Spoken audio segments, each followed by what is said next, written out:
Hey guys, thanks again for watching Riding with Marshall, and today we are making the kind of video you've always wanted me to make.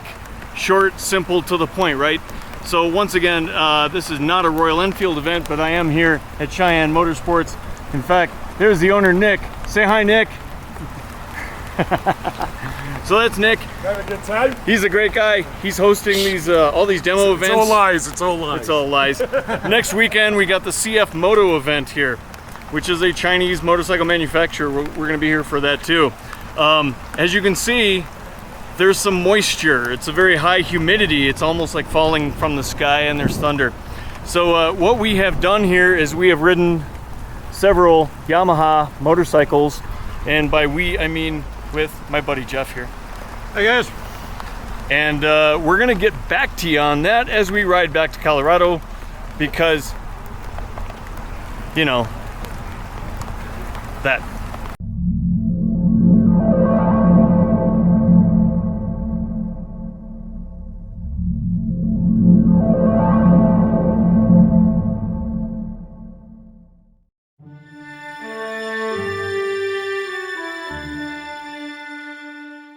Cheyenne Motorsports is a dealer for Yamaha, Kawasaki, Suzuki, Royal Enfield, Hustler, not that Hustler, and CF Moto in Cheyenne, Wyoming.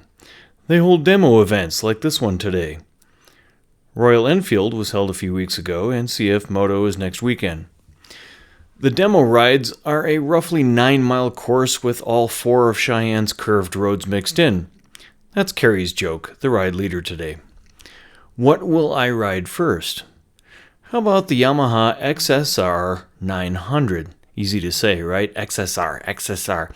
It's a bike with a Legend Reborn look that I didn't think I would actually love. Street fighters aren't usually my base, and Yamaha seems to have a half dozen of them, with a noticeable absence of any cruisers or large touring bikes now. That's not a good sign, people. Now about the XSR. The front wheel has a 120/70 ZR17 tire with dual disc ABS brakes. Front suspension is 41mm inverted fork, adjustable preload, compression, and adjustable rebound with 5.1-inch travel. The chain-driven rear is a 180/55 ZR17 with a single disc brake. This pattern can kind of repeat throughout the whole chain of bikes. Rear suspension is a single shock, adjustable preload, and rebound dampening, 5.4-inch travel. I'm giving you all this information because that's a lot of adjustment opportunities for a bike under $11,000, and it's not the last time we'll see that today. The power is a modern 890cc liquid-cooled 3-cylinder with 12 valves total. The claimed horsepower is 115 at 10,000 RPMs, 65 foot-pounds of torque. No wonder why I had such a good time riding it. There are cruisers on the road that can't touch those numbers, my Fury counted among them. All this power on a bike weighing only 425 pounds. With a 6-speed transmission and a slipper clutch, what's not to love about this naked bike? It was fast, nimble, and surprisingly comfortable. I really didn't miss a windshield. It was surprising. My next ride was the famous Tenere 700, the dual sport in adventure bike clothing. After seeing Ryan at Fort 9 put one through its paces and fall in love with it, I've been waiting for my opportunity. I didn't get to take it off-road though, and I certainly don't claim to have Ryan's riding skills. It's a tall bike with a 34.4-inch seat height. I am 5'10", or 178 centimeters, and I was literally holding the bike up with my toes, much like the Ducati Desert X. The Tenere 700 also is priced around $11,000, but gives you 9.4 inches of road or rock clearance, due in part to its 21-inch front tire and 18-inch rear tire. The suspension is fully adjustable front and aft, which is a gain that Yamaha has over many of its peers. Hopefully, you guys are listening, Honda. Anyway, the parallel twin 689cc liquid-cooled 8-valve engine isn't quite as much fun as the last bike I rode, but it's not about speed when you are riding dirt.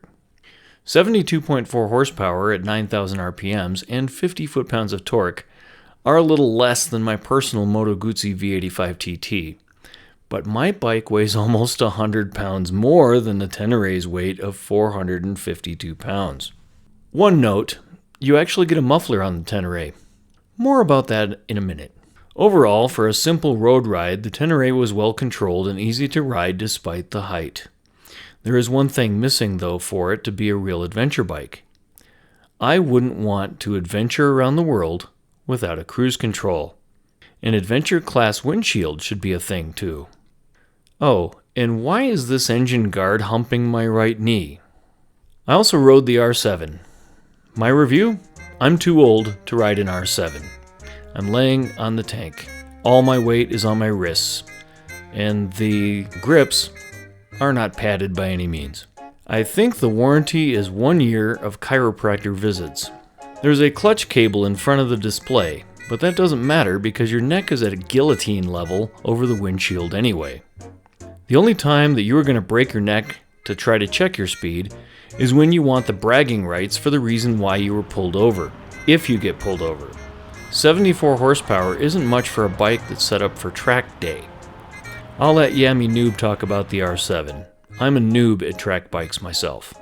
The bike I wanted to ride was out of commission. The Super Tenere had a bent rim from an off-road demo the week before, so I rode the Tracer 9 GT instead, and I fell in love. Although the Tracer 9 GT is chain-driven, the ergonomics are good for all-day riding, I think, and the 5-gallon gas tank is just enough for over 200 miles without making it top-heavy. It should get a review all to itself, but I promised you I'd keep this one short. The engine delivers. I believe it's the same 3-cylinder that's in the MT-09 and the XSR900. Although this demo model had something weird going on in first gear takeoff, a complete drop-off in power and mid-clutch release, the rest of the ride was glorious, and I think the problem was just this particular bike. The 900 Triple is lively and alive. It growls when you spank it. Yes, think of it sexually if you want. The engine gives you that thrill. With the sport touring niceties of cruise control, ride modes, electronic suspension, an easy-to-read tablet-sized display, a one-hand adjustable windshield, and a contoured seat, what's not to like? Okay, this. The designers had to ask themselves, how do we keep the bike under 500 pounds and still save $20? Eliminate the muffler. Pop a hole in the ugly catalytic converter and call it done. In fact, the whole exhaust line looks like it came from a salvage yard. However, you are not looking at it from the saddle, and in the US, not including Cartoonifornia, you will probably do a cat delete anyway. So there you have it, 4 bikes reviewed in a flash. Thanks for watching.